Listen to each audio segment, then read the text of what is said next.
ऐसी वीडियो रोज देखने के लिए आप मेरे वीडियो को लाइक करें, इस पे कमेंट करें और अपने दोस्तों के साथ शेयर करें।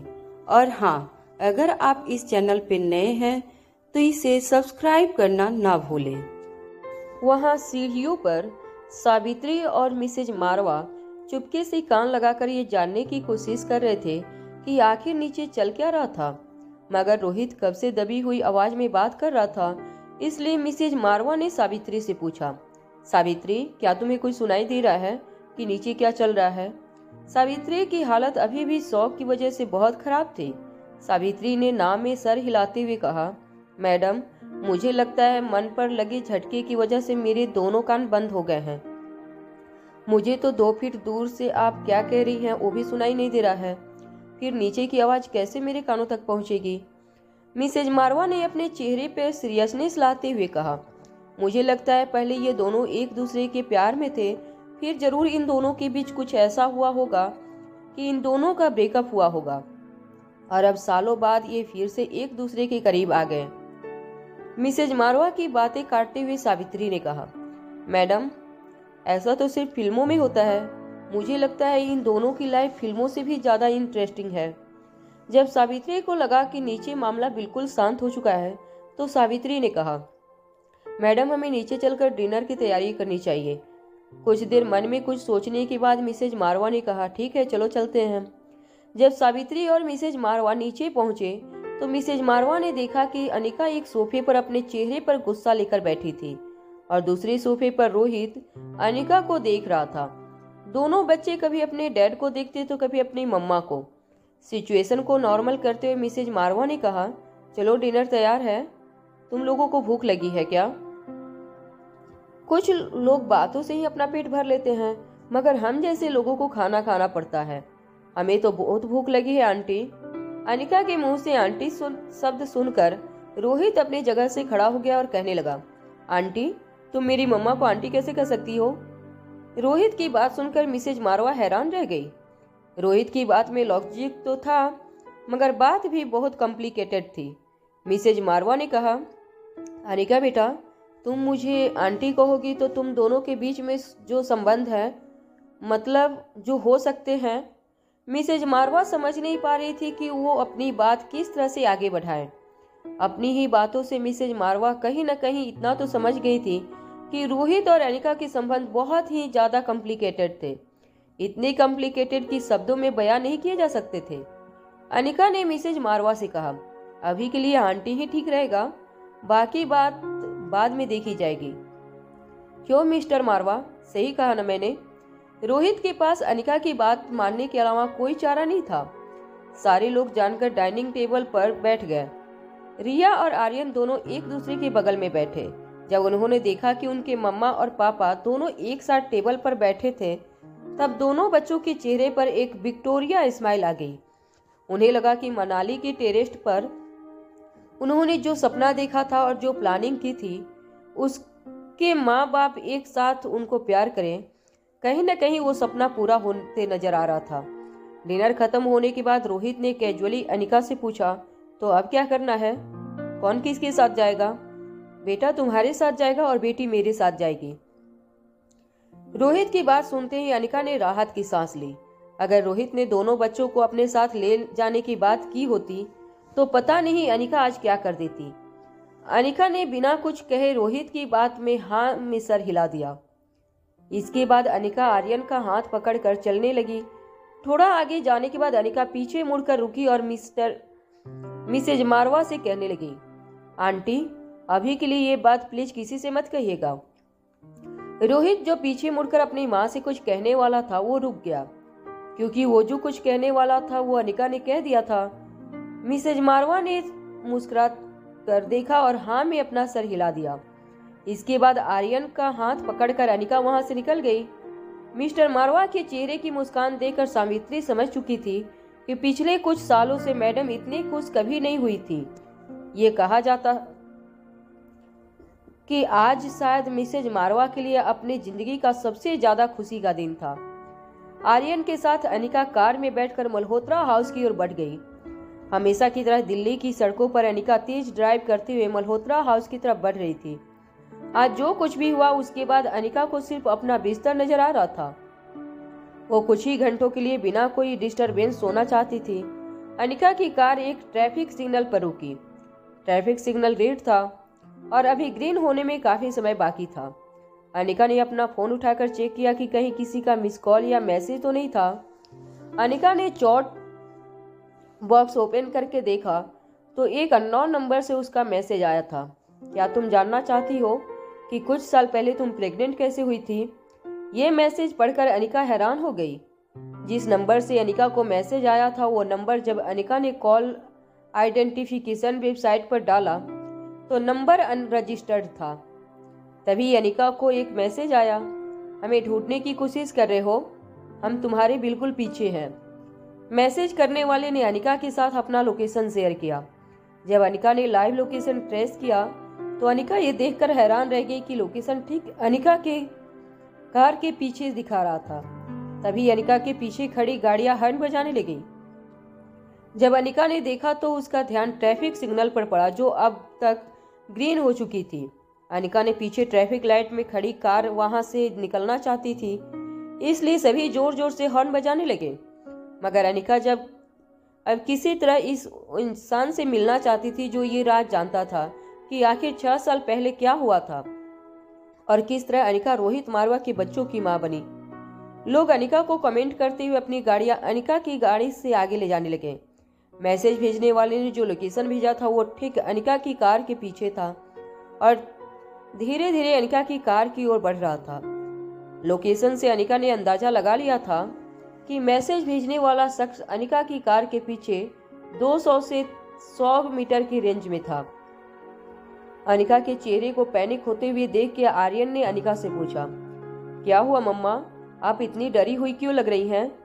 अनिका ने बात बनाते हुए कहा, कुछ नहीं आर्यन, तुम यहीं बैठो, मुझे लगता है गाड़ी जरा सी खराब हो गई है।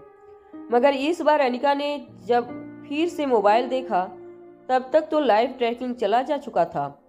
जिसने अनिका से लाइव ट्रैकिंग शेयर की थी उसने लाइव ट्रैकिंग ऑफ कर दी थी। मगर अनिका को किसी भी तरह उस इंसान से मिलना था। अनिका ने आर्यन से कहा, तुम यहीं रुको, मम्मा अभी आती है। इससे पहले कि आर्यन अनिका से कोई जवाब देता, अनिका कार से उतर गई और उसने कार को लॉक कर दिया ताकि कोई भी शख्स अंदर बैठे आर्यन को किडनैप न कर सके। अनिका को पता था कि उस इंसान का लोकेशन अब से कुछ ही सेकंड पहले ठीक अनिका की कार के पीछे था, अंदाजन 100 से 200 मीटर। अनिका उस डायरेक्शन में तेज दौड़ने लगी।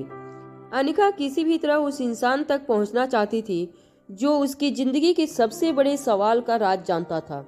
अनिका बड़े ही गौर से अपने बाजू से निकालने वाली गाड़ियों को, आसपास चलते लोगों को बड़े ही गौर से देखने लगी। अनिका अच्छी तरह से जानती थी कि वो इंसान जिसने अनिका की जिंदगी का सबसे बड़ा राज पता था वो यहीं कहीं आसपास था। मगर कौन था वो, कैसा दिखता था, वो कोई औरत थी या मर्द, इनमें से किसी भी सवाल का जवाब अनिका के पास नहीं था। रोहित के कहने के मुताबिक उस रात को रोहित के साथ कुछ साजिश हुई थी। इसका मतलब साफ था कि रोहित और अनिका दोनों के साथ साजिश की गई थी, क्योंकि अनिका खुद उस रात के बारे में कुछ नहीं जानती थी। मनाली में हुई साजिश का राजदार दिल्ली के ट्रैफिक में 100 मीटर के दायरे में था। ट्रैफिक सिग्नल पर खड़ी अनिका की कार की वजह से फिर से ट्रैफिक सिग्नल पर जाम होने लगा था। लोग जोर जोर से हॉर्न बजा रहे थे, मगर ड्राइविंग सीट पर कोई ना होने की वजह से लोगों को बहुत परेशानी हो गई थी। कम से कम 20 से 25 गाड़ियां अनिका की गाड़ी के पीछे खड़ी हो गई थी। अनिका ट्रैफिक सिग्नल पर खड़ी हर गाड़ी के अंदर झांक झांक कर देखने लगी। कार में बैठे एक बुजुर्ग ने कांच नीचे करते हुए कहा, पागल हो गई हो क्या लड़की, क्या कर रही हो तुम? तभी अनिका की उम्र की एक लड़की ने कहा, मगर तुम्हारा बॉयफ्रेंड किसी और के साथ चला गया है तो हमें परेशान मत करो, हमारी कार में उसे ढूंढने की कोशिश मत करो। जिस नंबर से अनिका को वो मैसेज आया था उस अननोन नंबर पर अनिका बार बार कॉल कर रही थी, मगर वहां से कोई रिस्पांस नहीं मिल रहा था। अनिका की बीती जिंदगी का सबसे बड़ा राजदार अनिका के सामने ही था, बस उसे नजर नहीं आ रहा था। तभी अनिका के पीछे एक जीप आकर रुकी। जीप का शीशा नीचे हुआ और वो तो किसी ने अंदर से आवाज लगाई, मिस अनिका, आप यहाँ क्या कर रही हैं? जब अनिका ने पीछे मुड़कर देखा तो अनिका ये देखकर हैरान हो गई कि जीप में बैठा शख्स इंस्पेक्टर अब्बास था। इंस्पेक्टर अब्बास को देखते ही अनिका कुछ देर के लिए खामोश हो गई। वो खामोश कुछ देर तक मिस्टर अब्बास को देख रही थी। कुछ देर बाद अनिका ने मिस्टर अब्बास से कहा, ये सवाल तो मुझे आपसे पूछना चाहिए कि आप यहाँ क्या कर रहे हैं? इंस्पेक्टर अब्बास ने अपनी जीप के दरवाजे पर हाथ मारते हुए कहा, ये जीप देख नहीं रही है आप? ये पुलिस की जीप है और मैं एक पुलिस वाला हूँ। हमारा तो काम ही है हर ऐसी जगह पर मौजूदा रहना जहाँ कुछ गलत होने वाला हो या खतरा हो। इंस्पेक्टर को बातों का जवाब देते हुए अनिका ने कहा, मगर आपकी आदतें पुलिस जैसी बिल्कुल नहीं है। अनिका की बात पर इंस्पेक्टर अब्बास जीप से उतरकर कहने लगा, देखिए मिस अनिका, मैं आपको इसी वक्त अरेस्ट कर सकता हूँ। अनिका ने तेज आवाज में पूछा, किस जुर्म में? इंस्पेक्टर अब्बास ने अनिका की कार की तरफ इशारा करके कहा, देखिए मैडम, आपकी गाड़ी किस तरफ पार्क की है आपने? ट्रैफिक सिग्नल पर आपकी वजह से लोगों को बहुत परेशानी हो रही है। दिल्ली में वैसे भी काफी जाम रहता है। आपकी गाड़ी की वजह से लोगों को कितनी तकलीफ हो रही है। अनिका ने इंस्पेक्टर की आंखों में आंखें डालकर कहा, इतने बड़े सीक्रेट एजेंट अब ट्रैफिक का काम भी देखने लगे हैं। अनिका ने इस ताने का जवाब देते हुए इंस्पेक्टर ने कहा, क्या करें मैडम, पुलिस की ड्यूटी ही कुछ ऐसी है। तभी ट्रैफिक सिग्नल फिर से ग्रीन हुआ और अनिका की गाड़ी के पीछे लगी गाड़ियां जोर जोर से हॉर्न बजाने लगी। इंस्पेक्टर अब्बास ने अनिका से कहा, मैडम, अब आप अपनी कार यहाँ से ले जाइए, वरना मुझे आपको मजबूरन अरेस्ट करना होगा। इससे पहले कि ट्रैफिक की सिचुएशन और ऑफ कंट्रोल हो जाए, अनिका अपनी गाड़ी की ओर बढ़ने लगी। जैसे ही अनिका अपनी गाड़ी की ओर पहुंची, पीछे की गाड़ी से एक आदमी ने अनिका को ताना मारते हुए कहा, मैडम, आप में तमीज नाम की कोई चीज नहीं है क्या? ऐसे कहीं पर भी आप कार पार्क करके चली गई। देखो लोगों को कितनी परेशानी हो रही है सिर्फ तुम्हारी वजह से। अनिका ने मुड़ के उस ड्राइवर को देखा। आई एम वेरी सॉरी, मैं चलती हूँ। जैसे ही उस ड्राइवर ने अनिका को देखा, उसकी खूबसूरती देखकर वो जैसे पिघल गया। उसका गुस्सा जैसे गायब हो गया। अनिका अपनी कार में बैठकर वहां से निकल गई। कार चला रही अनिका अब पहले से ज्यादा टेंस नजर आ रही थी। अनिका को अभी तक पता नहीं लगा था कि इस वक्त जो अनिका का पीछा कर रहा था वो कौन था।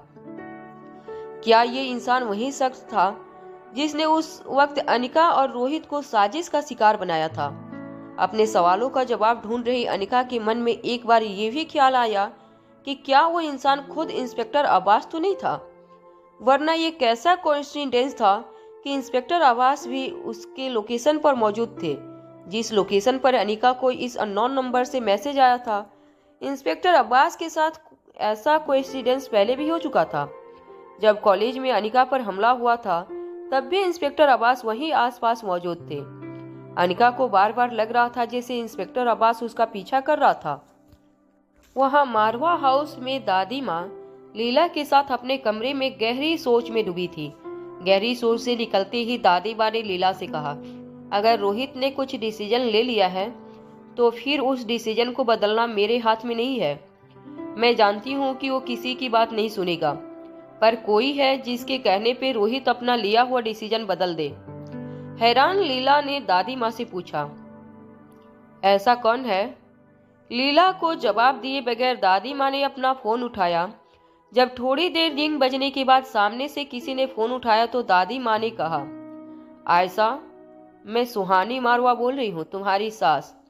मुझे तुम्हारी जरूरत है। मामला रोहित और आर्यन के भविष्य का है।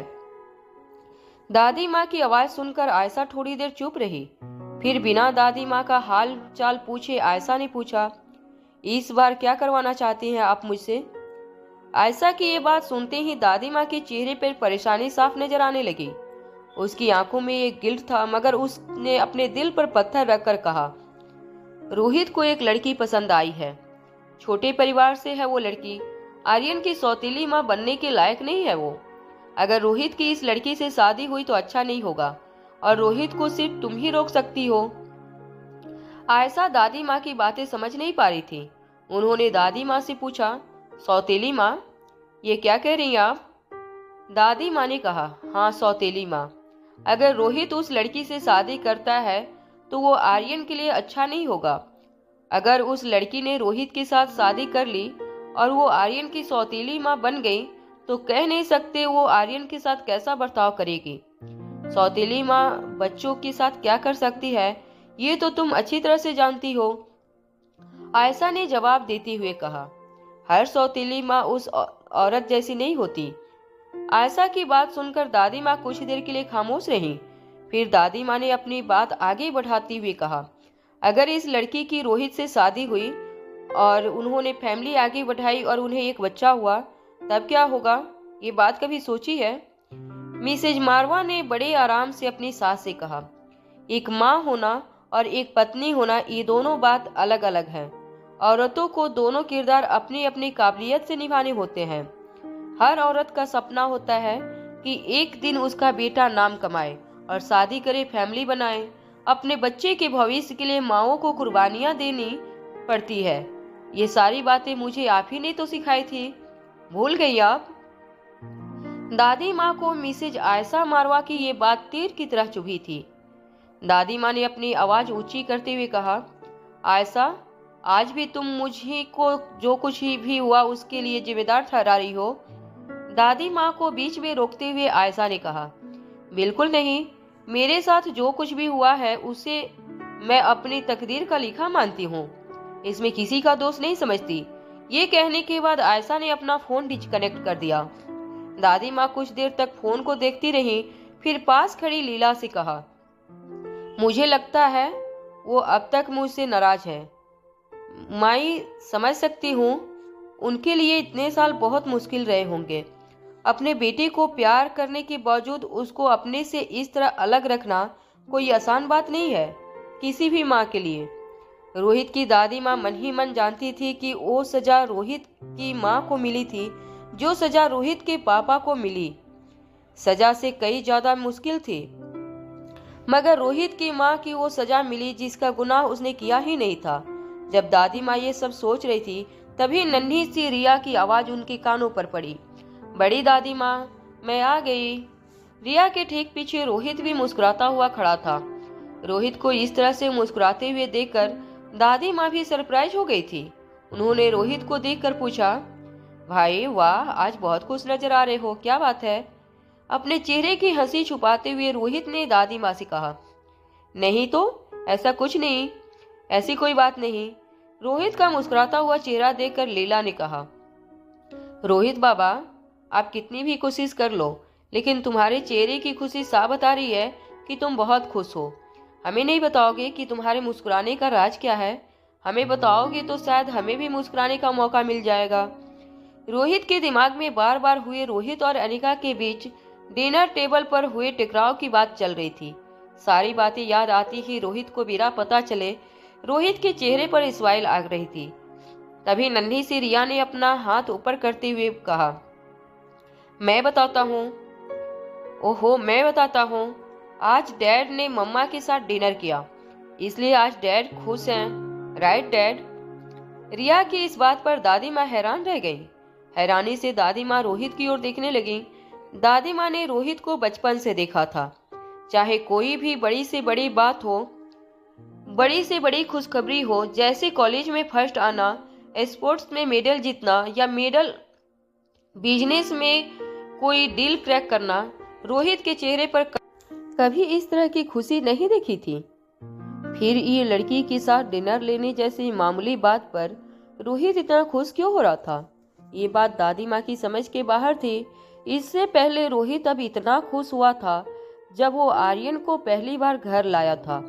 आर्यन को एक गहरे गड्ढे में किसी ने गाड़ दिया था। रोहित उसे मौत के मुंह से बचाकर लाया था। डीएनए टेस्ट करवाने के बाद उसे पता चला कि आर्यन उसका सगा बेटा था। इस दिन के बाद दादी माँ ने कभी रोहित को इतना खुश नहीं देखा था।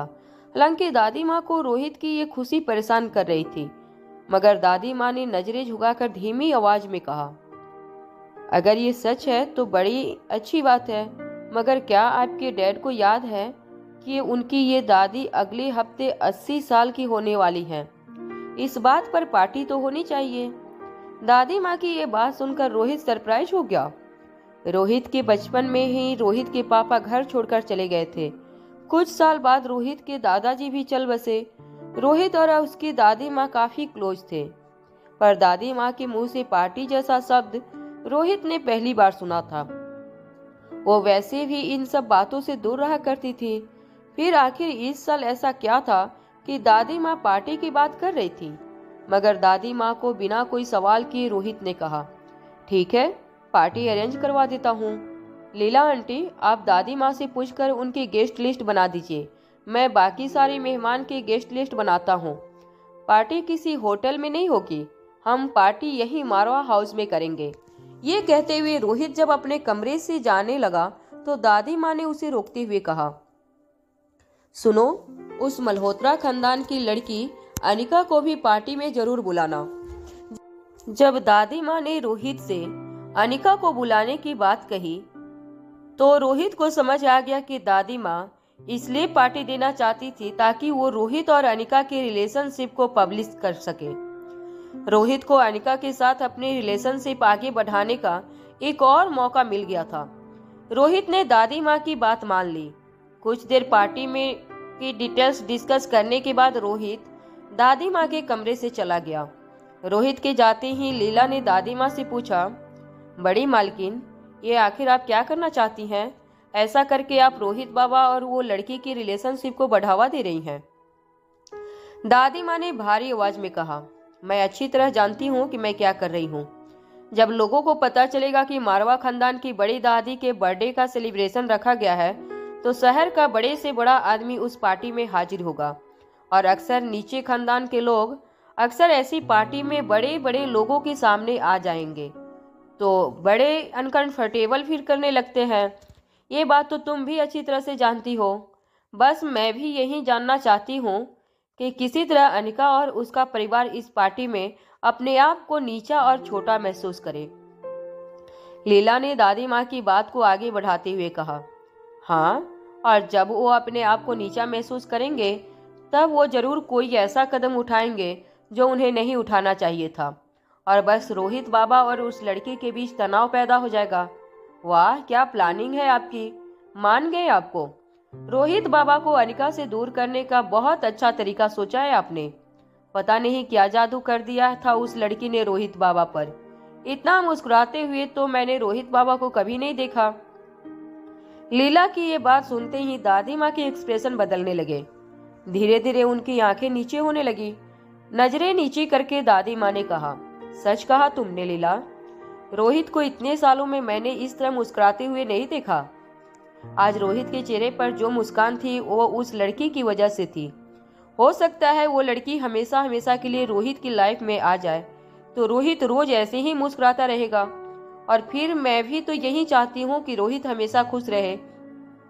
क्या लगता है तुम्हें लीला, अगर रोहित उस लड़की के साथ खुश है तो क्या मुझे अपनी जिद छोड़ देनी चाहिए? क्या मुझे ये शादी की मंजूरी दे देनी चाहिए? लीला ने दादी माँ के कंधे पर हाथ रखते हुए कहा, मैं समझ सकती हूँ आपकी भावनाएं। आप रोहित बाबा की दादी माँ हैं, उनके बारे में अच्छा ही सोचेंगी। आपने आज तक जो कुछ भी सोचा है वो उनकी भलाई के लिए ही तो सोचा है। मगर आपको ये भी समझना होगा कि आज जो कुछ सोच रही हैं वो उनकी भलाई के लिए ही सोच रही हैं। वो लड़की रोहित बाबा के लायक नहीं है, वो हम जानते हैं। उस लड़की ने जरूर रोहित बाबा को अपने जाल में फंसाया होगा। इतने बड़े खानदान में अगर ऐसी औरत आ गई तो पता नहीं आगे चलकर क्या होगा।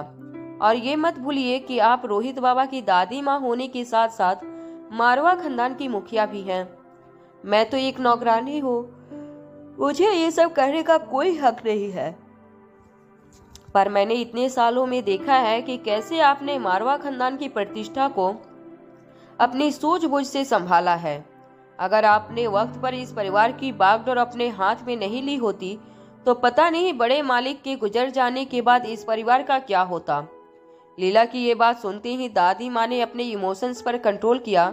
उन्हें अपनी जिम्मेदारी का एहसास हुआ। 20 साल पहले की वो बात दादी माँ को याद आई जिसे वो चाह कर भी नहीं भुला पा रही थी। दादी माँ ने अपनी पूरी जिंदगी मारवा खानदान की इज्जत, उसकी शान और प्रतिष्ठा के लिए समर्पित कर दी थी। 20 साल पहले जब दादी माँ को रोहित और उसके अपने बेटे के बीच किसी एक को चुना था तब दादी माँ ने खानदान की इज्जत और उसके भविष्य की बेहतरी के लिए रोहित को अपने पास रखना चुना था और एक माँ के कलेजे पर पत्थर रख के अपने बेटे को घर से बाहर निकाल दिया था। अभी कुछ देर पहले रोहित की खुशी देखकर जिस दादी माँ का दिल पिघलने लगा था, वो चेहरा अब पहले की तरह सख्त हो चुका था। दादी माँ एक बात जानती थी कि मारवा खानदान की बागडोर वो अनिका जैसी चालबाज लड़की को कभी नहीं सौंप सकती थी। दादी माँ जब भी अनिका के अतीत के बारे में सोचती थी, वो उनके दिल में अनिका के लिए नफरत बढ़ती जाती। अपनी व्हीलचेयर को रिमोट के जरिए बालकनी के पास ले जाते हुए दादी माँ ने लीला से कहा, भूलना मत, वो लड़की पार्टी में शामिल होनी चाहिए। अगले दिन जब अंजलि मामी मल्होत्रा हाउस में उठी तो उनके सर में हल्का हल्का दर्द महसूस हो रहा था। जब सुबह उन्होंने अपना फोन चेक किया तो वो देखकर ये हैरान रह गईं कि मारवा खानदान ने उन्हें दादी माँ की बर्थडे पार्टी में इनवाइट किया था। दादी माँ अंजलि मामी को खुशी और डर दोनों का एहसास एक साथ होने लगा था। परेशान अंजलि मामी ने नानी माँ से जाकर कहा, मम्मी जी, मारवा हाउस से इनविटेशन आया है, बड़ी दादी का बर्थडे है अगले हफ्ते, हमें भी बुलाया है पार्टी में। मुझे समझ नहीं आ रहा कि हम उनके लिए क्या गिफ्ट ले जाएं। अब हमारे रिलेशन अलग हैं, पहले की बात और थी, अब दोनों खानदान के बीच शादी की बातें चल रही हैं। मुझे समझ नहीं आ रहा कि उन्हें क्या गिफ्ट दें। पार्टी में बड़े से बड़े लोग आएंगे और फिर मारवा खानदान ने शहर में जो नाम कमाया है, लोग जरूर कीमती से कीमती तोहफा लाएंगे। मुझे डर है कि इन लोगों की भीड़ में हम कहीं छोटे न लगे। अंजलि मामी की बात सुनकर नानी माँ भी घबरा गईं। अटकती हुई आवाज में नानी माँ ने कहा, शादी ब्याह के मामले में जब लेने देने का ख्याल आता है तब मेरा जी घबरा जाता है, और ये लोग तो बहुत बड़े लोग हैं। एक काम करो, तुम अनिका से ही पूछो, शायद उसके पास कोई आइडिया हो। अनिका उठी तब दोपहर के 12 बज चुके थे। अनिका जैसे ही नीचे आई, अंजलि मामी ने कहा, अनिका तुम उठ गई? रोहित की दादी माँ का बर्थडे है अगले हफ्ते, उन्होंने हम सबको इनवाइट किया है। मारवा हाउस में पार्टी रखी गई है। तुम्हें क्या लगता है हमें दादी माँ के लिए क्या गिफ्ट ले जानी चाहिए? ये सवाल सुनते ही अनिका एक सेकेंड के लिए सोच में पड़ गई। थोड़ी देर बाद अनिका ने अंजलि मामी से कहा, मुझे पता है उनके लिए क्या गिफ्ट ले जानी चाहिए। अनिका को इतना कॉन्फिडेंस देकर अंजलि मामी भी हैरान रह गई। उन्होंने अनिका से पूछा, क्या सोचा है तुमने, क्या गिफ्ट लेके जाएंगे? चेहरे पर हल्की सी मुस्कान लाते हुए अनिका ने कहा, एक बात बताइए मामी, हमारा मल्होत्रा खानदान किस चीज से जाना जाता है? लोगों ने हमारी पहचान किस तरह से है? अनिका के इस सवाल पर अंजलि मामी कुछ हैरान हो गई, मगर अनिका को बात का जवाब देते हुए अंजलि मामी ने कहा, हमारी फार्मेसी की वजह से। मल्होत्रा फार्मेसी का नाम है इतने सालों में मार्केट में। बस, तो मैंने सोच लिया कि दादी माँ को क्या गिफ्ट देना चाहिए। आप बस हमारी फैक्ट्री के लेबोरेटरी से मेरे रहने का बंदोबस्त करवा दीजिए कुछ दिन। अंजलि मामी ने अनिका से कहा, कोई बात नहीं, हो जाएगा। देश विदेश से आए हुए साइंटिस्ट और डॉक्टरों के लिए हमने हमारी फैक्ट्री में रहने की सुविधा पहले से ही कर रखी है। खाना खाने के बाद अनिका मल्होत्रा फार्मेसी चली गई। मल्होत्रा फार्मेसी दिल्ली से 50 किलोमीटर हरियाणा बॉर्डर के पास था। फैक्ट्री के आसपास दूर दूर तक बंजर जमीन थी। जब कार फैक्ट्री में दाखिल हुई तो अनिका ने देखा कि फैक्ट्री को काफी साफ सुथरा रखा गया था।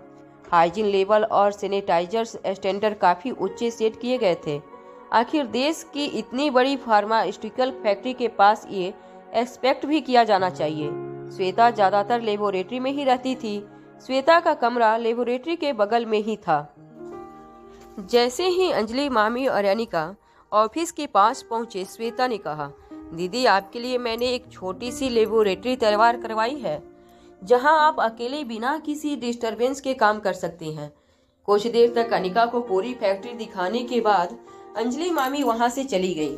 अंजलि मामी ने सोचा कि अनिका बड़ी दादी को शायद अमृत टेबलेट के सैंपल बना के देना चाहती थी। अमृत टेबलेट भी अभी मास प्रोडक्शन चल रही थी और मार्केट में लंच होने में काफी वक्त था। मार्केट में लंच होने से पहले अगर वही टेबलेट वो रोहित की दादी को दी जाए तो वो किसी गिफ्ट से कम नहीं होगी। मगर अंजलि मामी ये भी जानती थी कि मारवा खानदान के स्टेटस और प्रेस्टीज को देखते हुए दवाई के सैंपल देना उनके लिए बहुत छोटी सी बात होगी। इसलिए अगले कुछ दिनों के लिए अंजलि मामी रोज सुबह घर से निकल जाती और दिल्ली के अलग अलग मॉल में कोई ऐसी चीज ढूंढने निकल जाती जो औरों से अलग होती। एक ऐसे गिफ्ट जिसे देखकर मारवा खानदान के सामने मल्होत्रा खानदान की इज्जत बनी रहे। वहां अनिका लेबोरेटरी में लगभग 8 घंटों तक अलग अलग मेडिसिन बनाने की तैयारियां करती रही।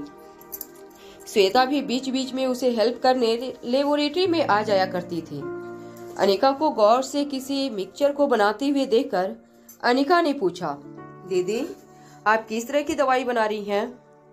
मुस्कुराते हुए अनिका ने जवाब दिया, दिमाग शांत रखने की दवाई बना रही हूँ। ये एक जादुई टेबलेट है। इस दवाई से इंसान का न सिर्फ दिमाग बल्कि उनका मन भी काफी शांत रहेगा। अनिका की बात सुनते हुए श्वेता ने अनिका से पूछा, you mean anti depression pills? ऐसी पिल्स तो हमारी फार्मेसी ऑलरेडी बनाती है और ये पिल्स काफी सस्ती भी है, मगर हम उन एंटी डिप्रेशन पिल्स में इतने सारे इंटीग्रेशन नहीं यूज करते। आपने अभी अभी जो मिक्सचर बनाया है इसमें से तो बहुत ही प्यारी खुशबू आ रही है। ऐसा लगता है खुशबू सूंघते ही मेरे मन को शांति मिलने लगी है। ये कहते हुए श्वेता हंसने लगी। श्वेता को जवाब देते हुए अनिका ने कहा, डॉक्टर बंगापट्टू का नाम सुना है तुमने? डॉक्टर बंगापट्टू का नाम सुनते ही श्वेता की आंखें बड़ी हो गई और वो बोली, उन्हें आयुर्वेदिक इंडस्ट्री में कौन नहीं जानता। आयुर्वेदिक इंडस्ट्री के भगवान थे वो। उन्होंने जो एंटी डिप्रेसेंट बनाई थी उसका कोई जवाब नहीं था, मगर वांगा इंडस्ट्रीज बंद होने के बाद इसका फार्मूला तो किसी के पास नहीं। अनिका ने बॉटल का मिक्सचर दिखाते हुए श्वेता को कहा, मगर मेरे पास है। मिक्सचर को देखकर श्वेता का मुंह खुला का खुला रह गया। श्वेता ने कहा, मगर इस टेबलेट को बनाने का प्रोसेस तो काफी कॉम्प्लिकेटेड है। खुद डॉक्टर बंगापट्टू भी इसका मास प्रोडक्शन नहीं कर पाए थे। कहा जाता था कि ये दवाई किसी जंगली हाथी को भी खिला दिया जाए तो वो पालतू जानवर की तरह खिलाने वाले के पीछे पीछे चलने को तैयार हो जाता था। मगर दीदी मैं इतना अच्छे से जानती हूँ कि इसको फिल्टर करने का प्रोसेस तो बहुत ही ज्यादा मुश्किल है। एक फर्नेस को पूरी रात चलाएंगे तो मुश्किल से 1 ग्राम मिक्सचर हासिल कर पाएंगे। आखिर आपकी प्लानिंग क्या है? कितनी टेबलेट बनवाना चाहती हो? जब श्वेता अनिका से ये बात कर रही थी तब दरवाजे पर खड़े डॉक्टर तिवारी ने ये सारी बातें सुन ली थी। डॉक्टर तिवारी श्वेता के गुरु थे। आयुर्वेदिक मेडिसिन के बारे में श्वेता को जितनी जानकारी थी वो इन्हीं की वजह से थी। डॉक्टर तिवारी ने अंदर लेबोरेटरी में आते हुए कहा, ये तुम दोनों लड़कियां क्या करने जा रही हो? लाखों रुपए के इंग्रेडिएंट्स हैं और लाखों का खर्चा होगा इन्हें फिल्टर करने में भी। डॉक्टर बंगापट्टू के फार्मूला का प्रोडक्शन करना इतना आसान नहीं है। अरे वो खुद इसका मास प्रोडक्शन नहीं कर पाए थे तो तुम लड़कियां क्या कर लोगे? डॉक्टर तिवारी को शांत करते हुए श्वेता ने कहा, सर आज अगर हमें मार्केट में हमारी खोई हुई पोजीशन वापस मिली है तो वो सिर्फ दीदी की वजह से। ये सुनने के बाद डॉक्टर तिवारी को अपने कहे पर शर्मिंदगी जरूर महसूस हो रही थी, मगर उन्होंने बात आगे रखते हुए कहा, इसका मतलब ये नहीं कि बिना सोचे समझे हम कोई भी कदम उठा लें। इससे कंपनी को बहुत बड़ा नुकसान उठाना पड़ सकता है। अभी तुम्हारी दीदी ने 500 साल पुरानी जेंसिन्स मंगवाई थी। जानती हो 5 साल पुरानी जेंसिन्स की कीमत क्या है?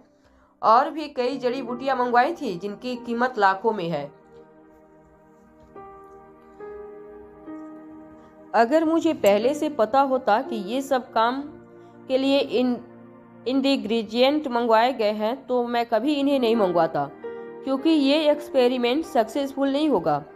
सारी की सारी जड़ी बूटियां वेस्ट हो जाएगी।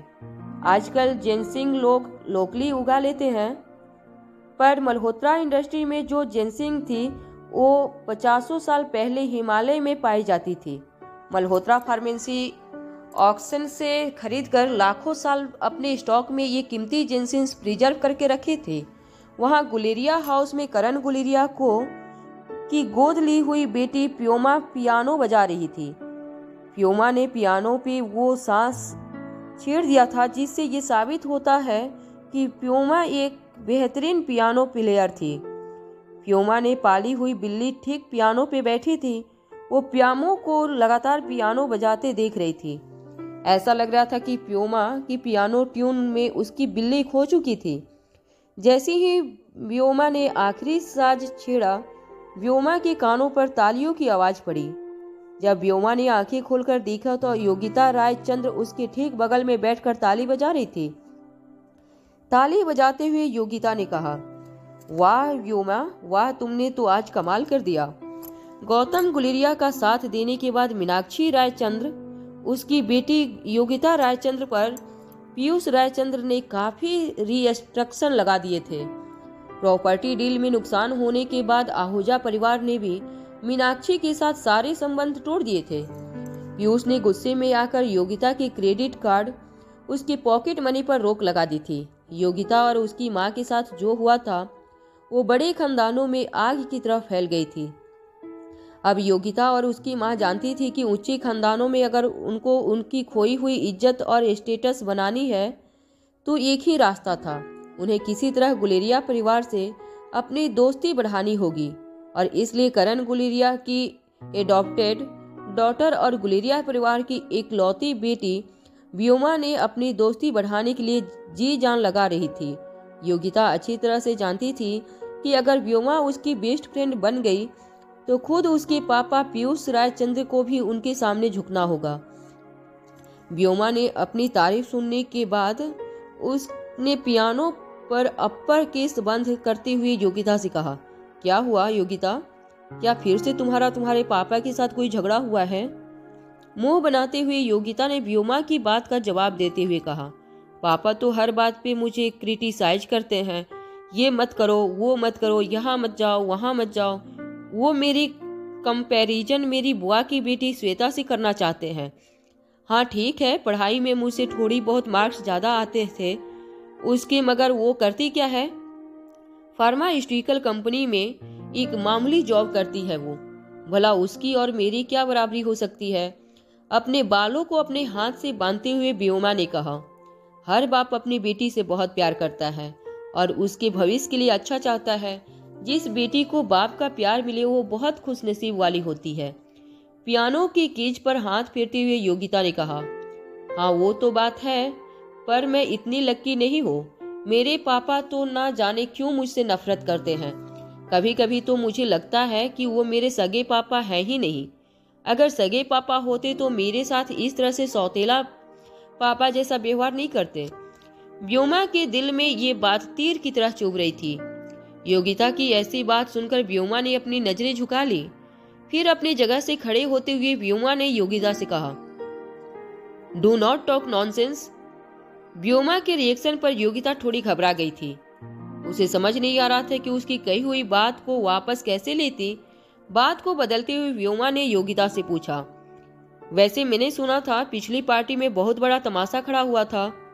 पार्टी जरूर मैंने ऑर्गेनाइज की थी, मगर पापा की तबीयत की वजह से मैं आ नहीं पाई थी। क्या हुआ था पार्टी में? योगिता के लिए यह बहुत बड़ी अपॉर्चुनिटी थी अनिका पर अपनी भड़ास उतारने की। उसने व्योमा के पास आते हुए कहा, मेरी बुआ के घर गांव से एक लड़की आई है। दिखती बहुत भोली भाली है, मगर है बड़ी चालबाज। शादी से पहले ही प्रेग्नेंट हो चुकी थी और अब यहाँ आकर किसी ऊंचे खानदान के लड़के को फंसाना चाहती है। बस उसने पार्टी में वही किया, ऊंचे खानदान के लड़कों को इम्प्रेस करने के लिए सारी पार्टी का मजा ही खराब कर दिया। अब योगिता की बात आगे बढ़ने ही वाली थी कि एक सिक्योरिटी गार्ड ने आके व्योमा से कहा, आपसे मिलने कोई राधा आई है। राधा का नाम सुनते ही व्योमा ने सिक्योरिटी गार्ड को इशारे से कहा कि राधा को अंदर आने दिया जाए। सिक्योरिटी के बाहर जाते ही 31 साल की औरत अंदर आई।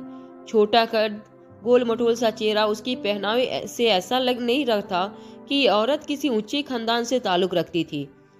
मासूम से गोल मटोल चेहरे से वो औरत व्योमा को देखकर मुस्कुराने लगी तो व्योमा ने उससे अंदर आने को कहा। योगिता ये देखकर हैरान थी कि इस तरह की औरत व्योमा को क्यों मिलना चाहती थी और व्योमा ने बड़े प्यार से उसे अंदर आने को क्यों कहा था।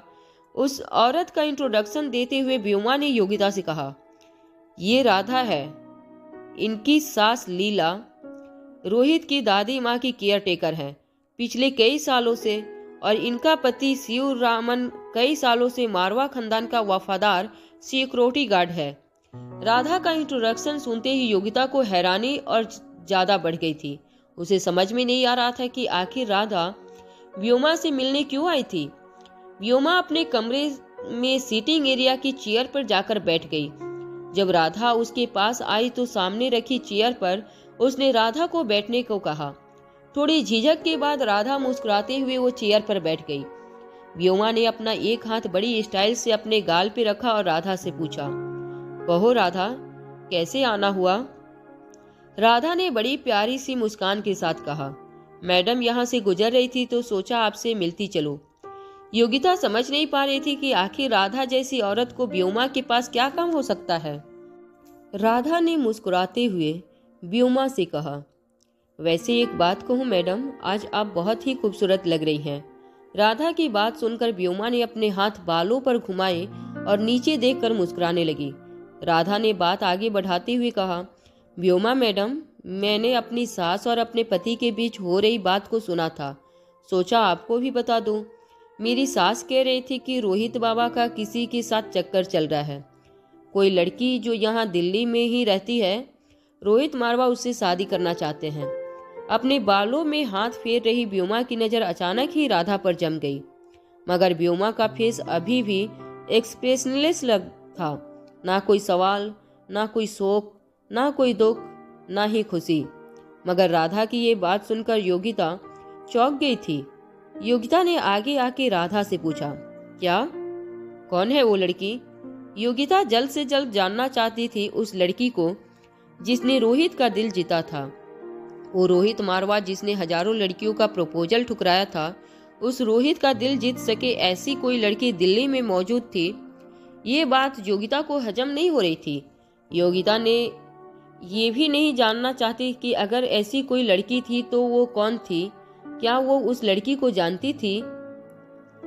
राधा को योगिता का इस तरह बीच में बोलना थोड़ा अजीब लग रहा था, पर जब राधा ने देखा कि व्योमा को कोई एतराज नहीं था, तब वो मुस्कुराकर योगिता से कहने लगी, जी मैं ज्यादा कुछ नहीं जानती हूँ इस लड़की के बारे में। मैं बस इतना जानती हूँ कि किसी मल्होत्रा परिवार के साथ रहने आई है वो लड़की दिल्ली में, और लड़की का नाम है अनिका। राधा की बात सुनते ही योगिता के हाथ से पानी का गिलास छूट गया। योगिता ने लगभग चिल्लाते हुए कहा, नहीं, ये नहीं हो सकता, ये झूठ है। योगिता के इस तरह के रिएक्शन पर राधा घबरा गई थी। उससे समझ नहीं आ रहा था कि वो क्या करे। डरी हुई राधा व्योमा की ओर देखने लगी। व्योमा का चेहरा अभी भी शांत लग रहा था। व्योमा फिर से अपने बाल सहलाने लगी। व्योमा की नजरें अपने बालों पर थी और व्योमा ने योगिता से पूछा, क्या ये वही लड़की है जिसके बारे में तुम अभी अभी बात कर रही थी?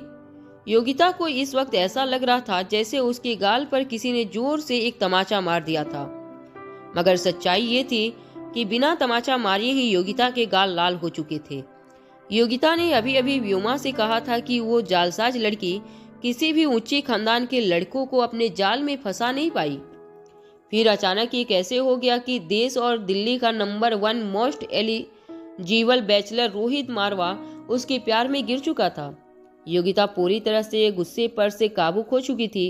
वो गुस्से से जोर जोर से राधा को कहने लगी, झूठ बोल रही हो तुम, ऐसा हो ही नहीं सकता।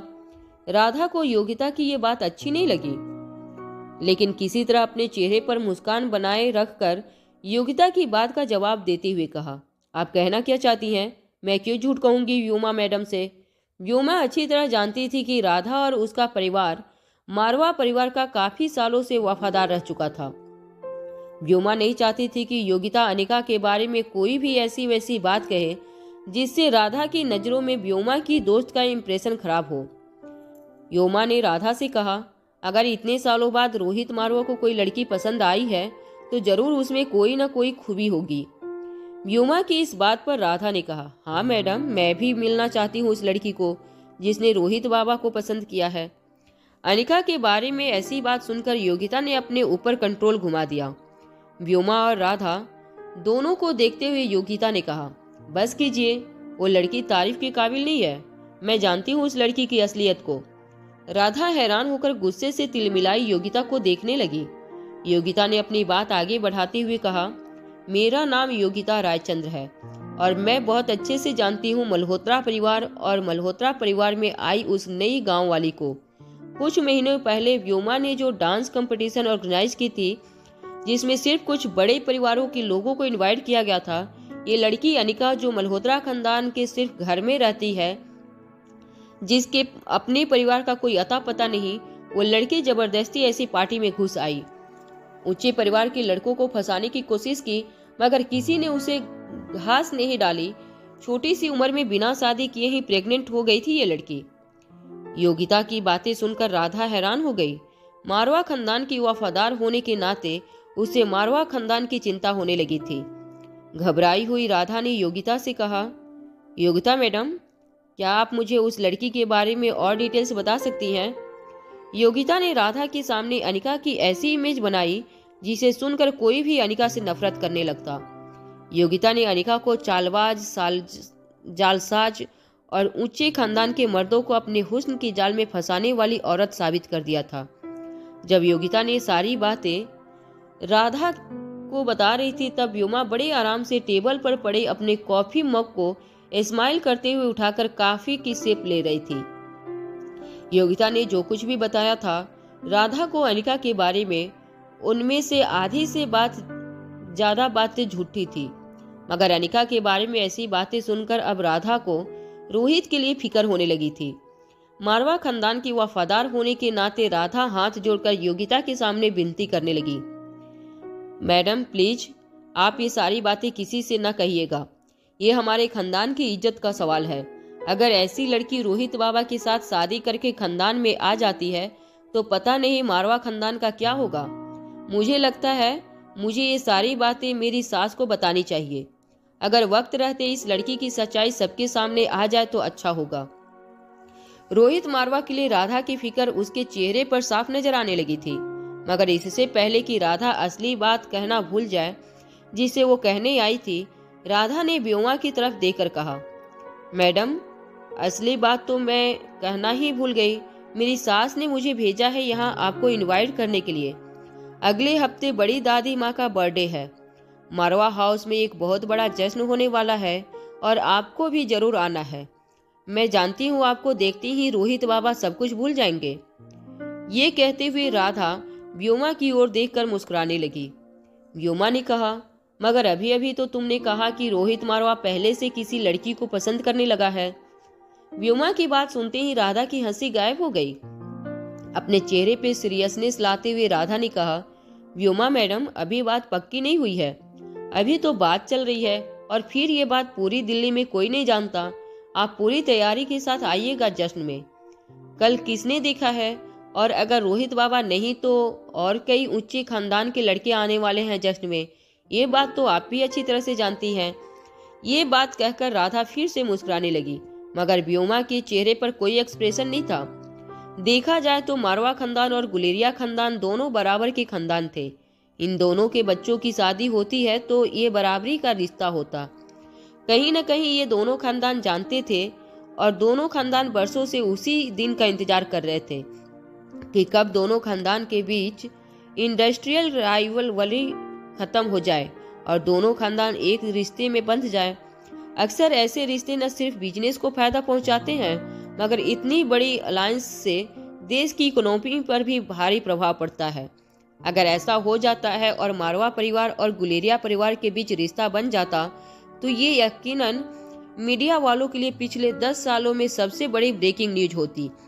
मन ही मन व्योमा ये भी अच्छी तरह जानती थी कि कहीं न कहीं करण गुलेरिया को ये बात अच्छी तरह पता थी कि गुलेरिया परिवार में कोई भी बेटी नहीं थी और इसीलिए शायद करण गुलेरिया ने व्योमा को गोद लिया था ताकि वो एक दिन रोहित मारवा के साथ व्योमा का रिश्ता जोड़कर मारवा खानदान और गुलेरिया परिवार को हमेशा के लिए एक कर दे।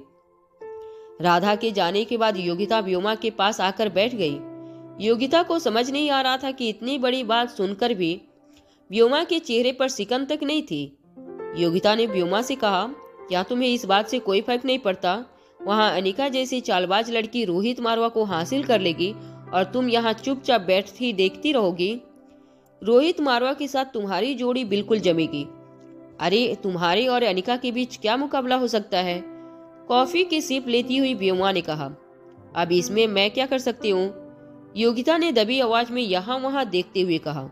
देखो, मारवा खानदान की बड़ी दादी के बर्थडे सेलिब्रेशन में बड़े से बड़े लोग आएंगे, ये बात तो पक्की है।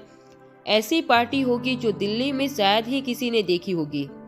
सारी ऊंचे खानदान की लड़कियां आएंगी पार्टी में और अपनी अपनी टैलेंट से मारवा परिवार को और खासकर रोहित मारवा को इम्प्रेस करने की कोशिश करेगी।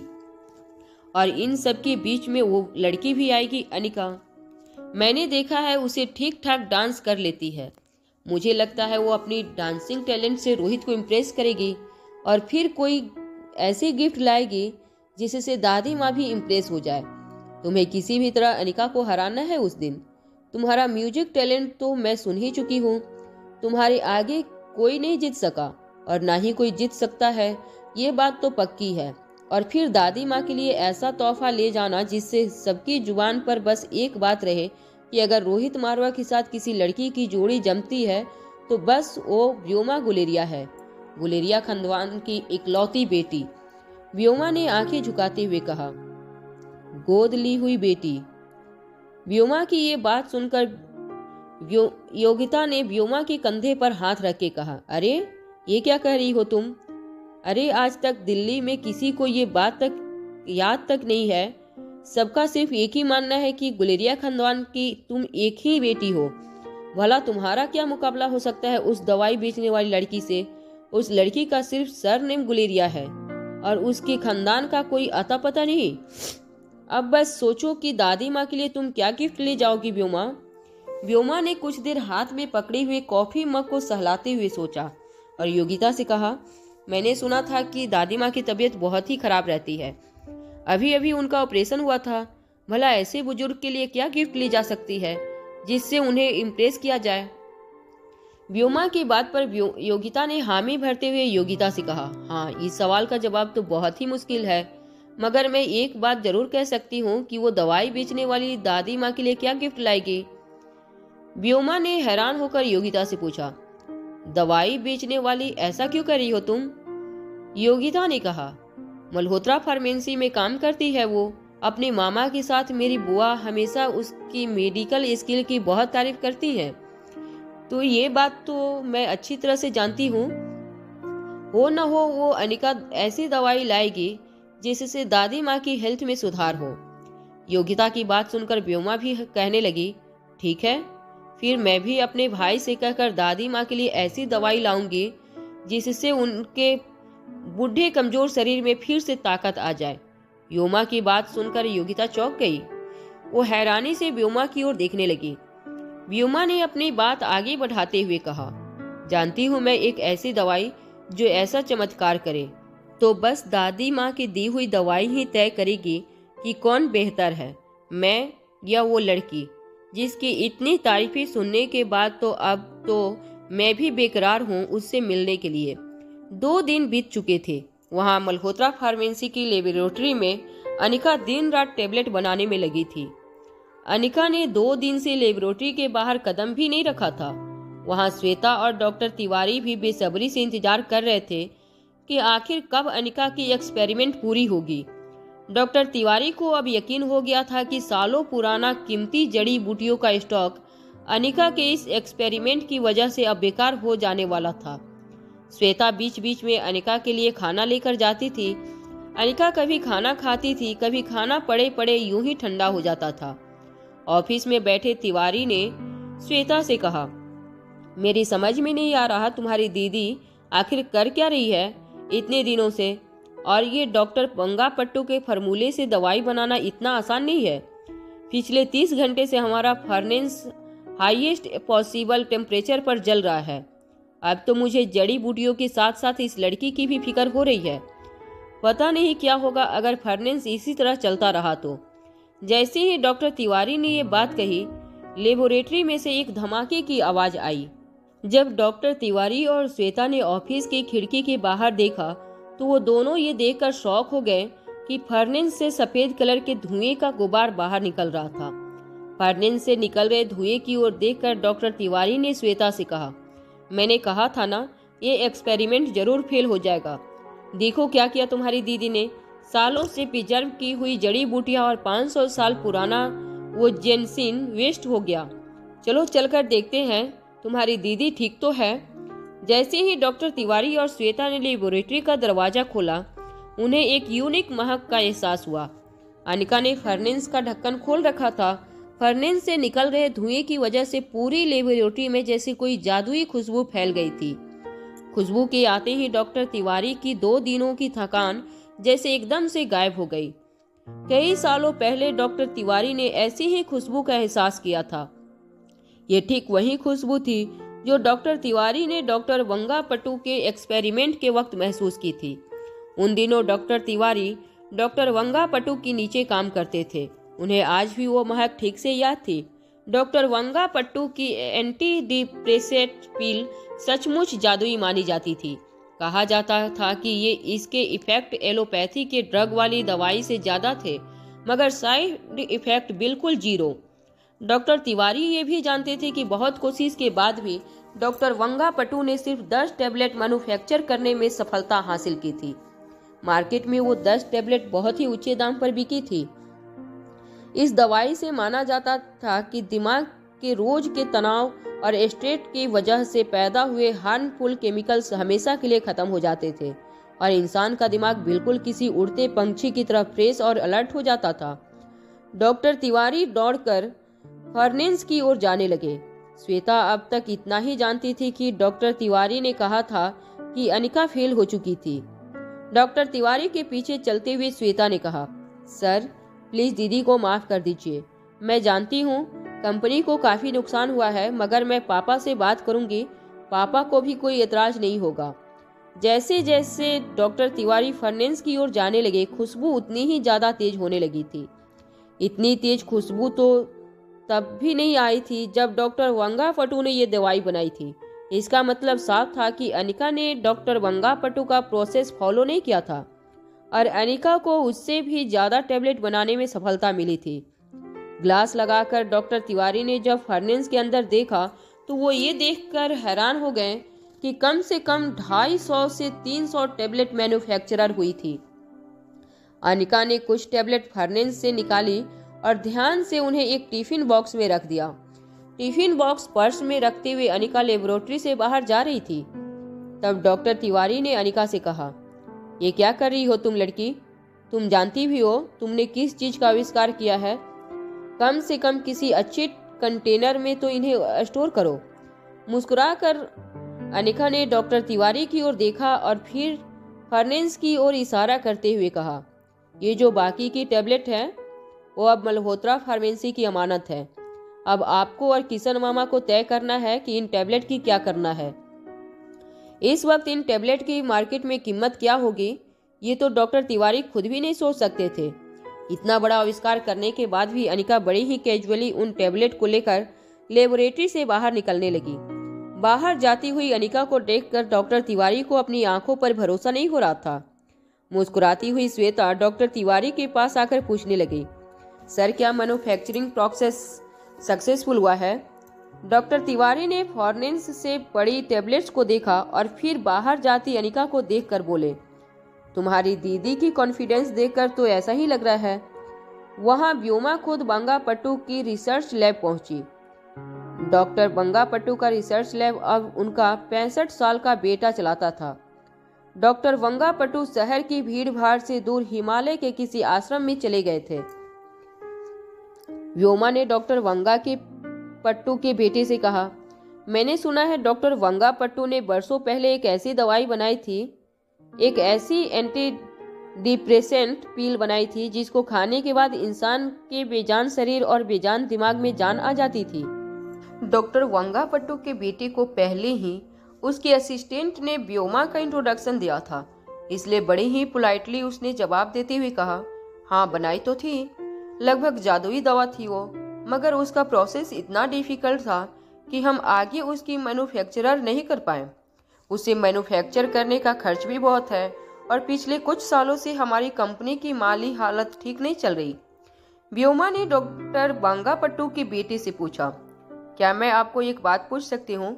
अगर आप बुरा ना माने तो क्या वो टेबलेट असरदार थी? बांगापटू के बेटे ने कहा, बिल्कुल असरदार थी। डिप्रेशन और मेंटल थकान को दूर करने के लिए एलोपैथ में हैवी ड्रग्स का इस्तेमाल किया जाता है, मगर पिताजी आविष्कार की गई दवा का उन एलोपैथिक टेबलेट से 1000 गुना ज्यादा असर होता है। इंसान बिल्कुल फ्रेश फील करने लगता है, बिल्कुल किसी मैनेजर की तरह। और इस टैबलेट की सबसे बड़ी बात तो ये थी कि इसके कोई साइड इफेक्ट नहीं होते। मेरे पिताजी डॉक्टर वांगापटू को खुद ब्रेन स्ट्रोक आया था, तो 2 साल पहले एक आखिरी बची हुई टैबलेट मैंने उन्हें खिलाई थी, और आज देखिए ब्रेन स्ट्रोक के कोई भी सिम्टम नजर नहीं आते उन्हें। ये बात सुनते ही व्योमा के चेहरे पर हल्की सी मुस्कान आ गई। व्योमा अच्छी तरह जानती थी कि अनिका अपने मामा के साथ मिलकर बहुत जल्द अपनी अमृत टैबलेट लॉन्च करने वाली थी। व्योमा ने हर चीज का रिसर्च कर लिया था। वो अच्छी तरह से जानती थी कि अमृत टैबलेट मार्केट में लॉन्च होने से पहले अमृत टैबलेट के सैंपल देकर अनिका दादी माँ को इम्प्रेस करेगी। अपनी पर्स से चेक बुक निकालती हुई व्योमा चेक बुक में कुछ लिखने लगी। फिर व्योमा ने डेस्क पर चेक रखकर कहा, ये लो 1 करोड़ एडवांस, आप उस टैबलेट की मैन्युफैक्चरिंग शुरू करवाइए। डॉक्टर वांगा के बेटे का नाम कृष्णन था। 1 करोड़ की चेक अपने सामने देख के डॉक्टर कृष्णन की आंखें बड़ी हो गईं। डॉक्टर कृष्णन गुलेरिया परिवार और करण गुलेरिया के बारे में कुछ जानते थे। उन्होंने व्योमा से कहा, देखिए व्योमा जी, मैं जानता हूँ कि आपके डैड की तबीयत बहुत खराब है, मगर बात यह है कि उस जमाने में पिताजी ने जो दवाई बनाई थी वो सारी बिक चुकी है। उसके बाद पिताजी ने लाख कोशिश की, मगर वो ये टैबलेट मैन्युफैक्चरर नहीं कर पाए। कंपनी में फंड की कमी की वजह से। इससे पहले कि डॉक्टर कृष्णन अपनी बात पूरी करते, व्योमा ने उनसे कहा, 2 करोड़, चलिए मैं टैबलेट की कीमत बढ़ा देती हूँ। डॉक्टर कृष्णन का मुंह खुला का खुला रह गया। वो जानते थे इस वक्त अपनी कंपनी को फंड की बहुत जरूरत थी, मगर प्रॉब्लम तो ये था कि सचमुच उनके पास वो टैबलेट अवेलेबल नहीं थी। डॉक्टर बांगापटू ने बरसों पहले 10 टैबलेट की मैन्युफैक्चरिंग की थी और वो सारी की सारी यूज हो चुकी थी। डॉक्टर कृष्णन समझ नहीं पा रहे थे कि वो व्योमा को किस तरह समझाएं। डॉक्टर कृष्णन को खामोश खड़ा देखकर व्योमा ने अपनी बीड़ की कीमत और बढ़ा दी और कहा, 3 करोड़, मैं आपको इसकी 1 टैबलेट के बदले 3 करोड़ देने के लिए तैयार हूँ। और मैं आपसे एक और बात कह दूं, मेरे पापा अभी हॉस्पिटल में हैं। डॉक्टर की देखरेख के अंदर उनकी हालत अब पहले से काफ़ी बेहतर है। ये टैबलेट मैं उनके लिए नहीं मांग रही हूँ, बस मैंने रिसर्च किया तो काफ़ी तारीफ सुनी मैंने इस टैबलेट के बारे में, तो बस मैं इस टैबलेट को अपने पास रखना चाहती हूँ। कहिए 3 करोड़ मंजूर है आपको? ये बात सुनने के बाद डॉक्टर कृष्णन के हाथ पांव कांपने लगे थे। डॉक्टर कृष्णन ने अपनी जेब से फोन निकालकर अपने पिताजी जो हिमाचल के किसी आश्रम में रहते थे उन्हें फोन लगा दिया। जब डॉक्टर बंगापटू ने फोन उठाया तो डॉक्टर कृष्णन ने उनसे पूछा, पिताजी, क्या हम आपकी उस एंटी डिप्रेसेंट पिल की मैन्युफैक्चरिंग शुरू कर सकते हैं? अपने बेटे की ये बात सुनकर डॉक्टर बांगापटू, जो पहले से बड़े ही शॉर्ट टेम्पर्ड थे, उन्हें गुस्सा आ गया और अपने बेटे पर लगभग चिल्लाते हुए कहा, बेवकूफ हो गए हो तुम अच्छी तरह से जानते हो कि उसकी मैन्युफैक्चरिंग कितनी मुश्किल है।